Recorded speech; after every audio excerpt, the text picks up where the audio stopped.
Hey peeps, it's Carpo here. Now, here's an issue to contend with. The issue of being your own God. And this one's come up in the past a lot. It's not as cut and dry as it sounds. I've had folks basically tell me that, due to the way that they perceive the way I look at the world, that, that I'm claiming that I'm my own God. And that they say that if the only way to live right is to give yourself up completely to the external God. And so my view is the only way to live life properly is to give yourself up to the internal God. And it doesn't mean that both of these views are different, because they're very similar. And it's become a major dividing line in society as whether or not a person can attain a certain degree of success within themselves without praying to God or asking for forgiveness or being baptized, whatever your particular, mode of transport to heaven may be. On the very same note, I look at the people who are dedicated and go to church once a week, yet live their lives not in harmony with the general way of living, to be the ultimate sinners. The ones who, a lot of people will tell you, there's the ultimate sin in Christian folklore that is never really spoken. And a lot of people have their own views on what the ultimate sin is. The unforgivable sin. And many theologians have come to the conclusion that the ultimate sin is ignorance. Ignorance, not paying attention to... ignorance is not a bad word, it just means you're ignoring the facts, and it's not always purposeful. Being ignorant can be purposeful, but let's just say, for argument's sake, that a person's just not aware of what's going on. It goes back to the old argument about, what about a tribe in some long-lost jungle area that's never heard of your Christian God, and then, are they going to hell for not being baptized, We all use these common sense issues in our lives, and we use very basic judgment calls because we're only here for a limited time.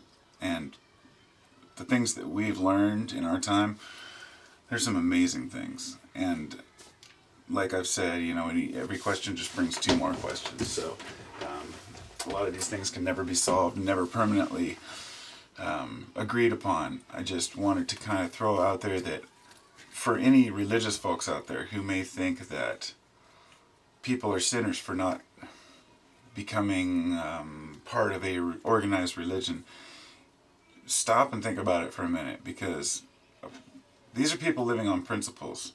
These are people living on good principles that just don't have a basis of religion to put it into, because that's unfair to them. And I'm one of them, so I understand.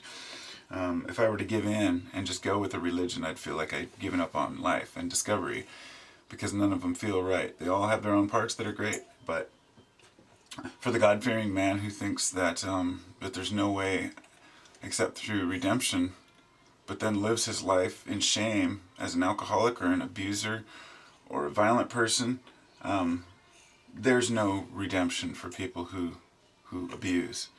And it's not just abuse of others, it can be abuse of yourself.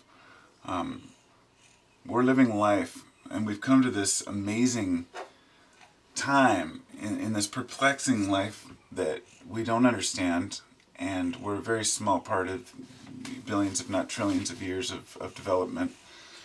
I think we can all agree at this point that it's somewhere between, the universe is somewhere between a created universe and a chance universe. It's somewhere, something happened. The mathematical ideals behind, or the equations behind how things could end up the way they were are really unobtainable, and we as humans can try our best to put it down on paper. But the best way to find your God is to find it through thinking, through your mind. And don't be afraid of the idea of believing that there's something greater. It doesn't mean that you have to give in to religion. I'm not a religious person, but I'm not an atheist either, and I'm not agnostic. I guess I am agnostic to an extent, and that's kind of how I describe myself, but I try not to put a label on me. I believe in a greater something behind everything, and I'm not too proud to admit that I don't know what that thing is. But But I do know that the extreme religious folks are bashing people who aren't going along with their perfect religion, and the people who are so sick of religion have found a way to bash the people who are religious because they're so sick of being persecuted for not believing in religion. The religious claim that they're being persecuted. The atheists claim that they're being persecuted, when in reality everyone just needs to shut up and think about it for themselves. Because if you're out there spouting your beliefs in a very particular way and acting like you know the truth, then it's obvious that you really aren't convinced of yourself. Because once you've convinced yourself of what truth really is, you don't feel any need to prove it to anyone. You just want to express it and sharing it. And there's a huge difference between sharing your knowledge and pushing your knowledge. So this goes for all of you people.